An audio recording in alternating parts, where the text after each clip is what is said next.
On today's show, Ford takes its message to Wall Street and Wall Street yawns. Toyota completely redesigns its top luxury car that you've probably never seen before. And Nissan's top designer takes some time off to design a yacht. All that and more coming right up on Autoline Daily.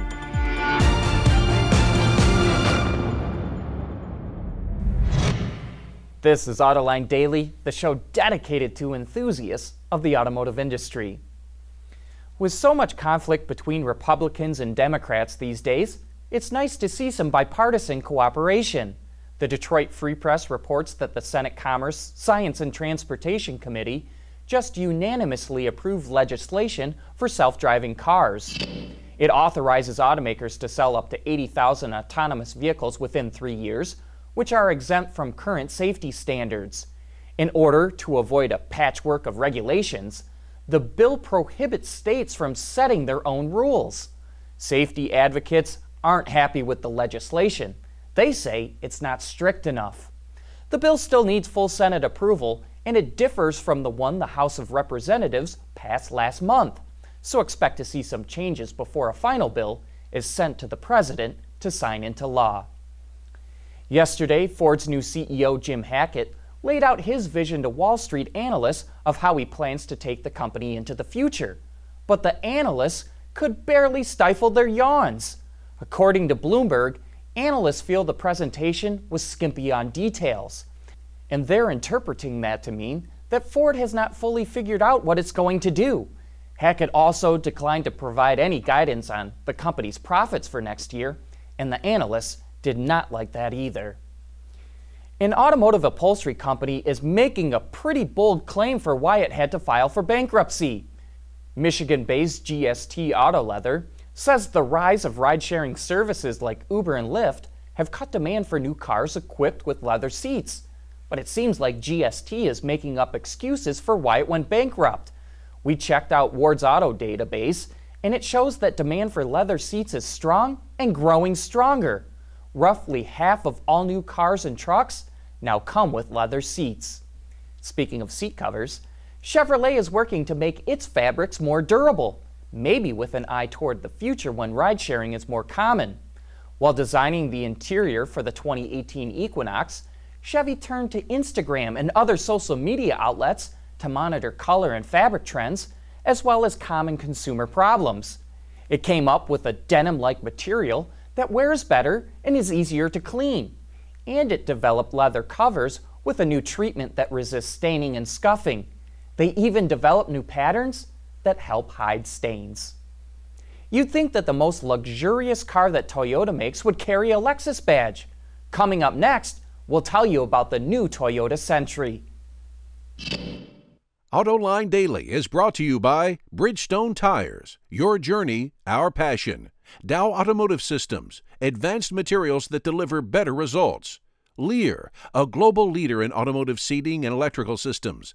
And by Hyundai, better drives us. One of the coolest cars that Toyota makes is mainly sold in the Japanese market.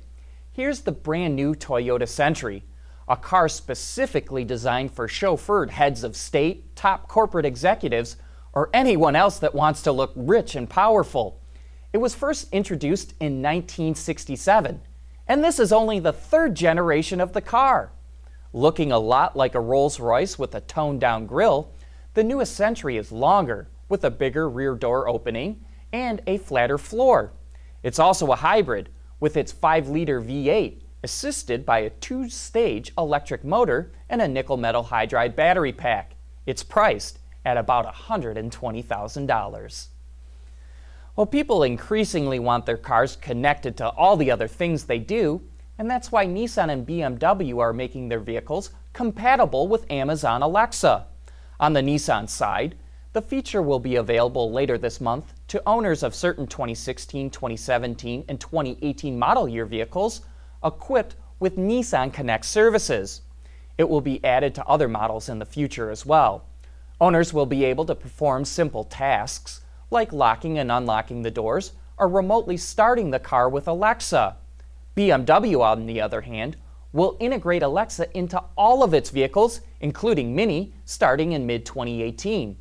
Customers living in the US, UK, and Germany will be able to use Alexa while driving in the car.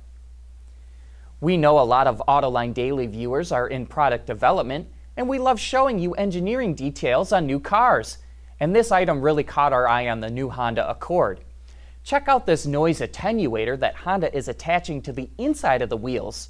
It's made of plastic, is perforated with holes, and acts as a resonator to cancel out certain frequencies. Honda says it significantly cuts road noise, but it's only available on higher trim lines, including the EX, EXL, and Touring. It's a feature that first appeared on the Acura RLX. Well, look at this. Sales of diesel engines are going strong in the American market. And that's coming up next. Lear Connexus is the new application suite in vehicle connectivity designed to deliver over-the-air software updates and more from Lear Corporation's E-Systems, leaders in power and data management. While sales of diesel engines are dropping in Europe, they're going strong in the American market. Last month, sales of vehicles with diesel engines were up more than 10%, growing much faster than the overall market. But it was all on the truck side of the market. Automakers sold over 48,000 pickups, SUVs, and vans with diesel engines, but fewer than 1,000 passenger cars. The best-selling car with a diesel is the Chevy Cruze, but only 260 were sold last month. One of our favorite designers is Alfonso Albaisa, who heads up design at Nissan and Infiniti. His passion and his team's attention to detail is what draws people in. Just check out our interview with him at this year's Detroit Auto Show to see what I mean. But now Albaisa is spreading his design talents into the boating world. He came up with the look for the Motali, a 33-meter, 3-story luxury yacht. He said it was a big challenge, but describes the look as, quote, a bullet-like expression with romantic tapering at the stern that tumbles inwards, similar to classic vessels of the 1950s. The rear view of this vessel should be like no other. We'd say that pretty much nails it. And hey, don't forget to join us for Autoline After Hours later this afternoon. We'll be going live at 3 p.m. Eastern Time with Robert Davis, who will take us on a deep dive of how Mazda developed its SkyActiv technology. That wraps up today's show. Thank you for watching, and please join us again tomorrow.